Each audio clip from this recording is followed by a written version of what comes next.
تطلع بيننا في الكواكب كالبدور بل وأشرف منه يا سيدي خير النبي.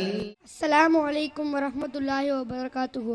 அல்ஹம்துலில்லாஹி ரப்பில் ஆலமீன் வஸ்ஸலாத்து வஸ்ஸலாமு அலா ரசூலிஹி கரீமும் அம்மாபாத். கண்ணியமிக்க பெரியவர்களே, நண்பர்களே, நான் உங்களுக்கு முன் எடுத்துக்கொண்ட தலைப்பு மதீனத்து வாழ்க்கை. நமது நபி ஸல்லல்லாஹு அலைஹி வஸல்லம் அவர்கள் நபித்துவம் கிடைத்து 13 ஆண்டுகள் வரை மக்கா முக்கர்ரமாவிலே இருந்தார்கள்.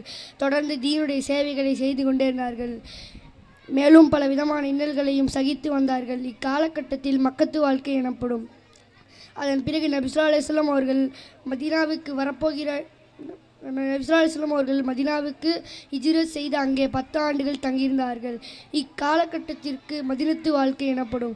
நம்ம நபி ஸல்லல்லாஹு அலைஹி வஸல்லம் அவர்கள் மதீனாவுக்கு வரப்போகிறார் என்ற செய்தியை கேள்விப்பட்ட மதீனாவாசிகள் அன்றிருந்த தினந்தோறும் மதீனாவின் எல்லைக்கு வந்து மிக்க மகிழ்ச்சியுடன் எதிர்பார்த்து நின்றனர்.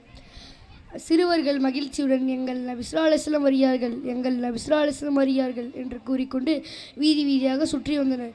சிறுமிகள் தம் வீட்டு முகட்டில் அமர்ந்து நபி அவர்கள் வருகையை கவியாக பாடி மகிழ்ந்தனர்.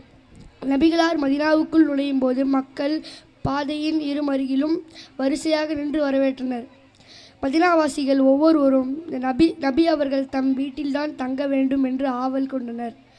ஆனால் நபி அவர்களின் ஒட்டகம் அல்லாவின் ஆணைப்படி அபு அய்யூப் அன்சாரி ரலியல்லாஹு அவர்கள் வீட்டுக்கு முன் நின்றதால் நபி அவர்கள் அங்கேயே தங்கினார்கள். வாஹிரு தஹ்வானா அல்ஹம்துலில்லாஹி ரப்பில் ஆலமீன். அஸ்ஸலாமு அலைக்கும் வரஹ்மத்துல்லாஹி வபரகாத்துஹு.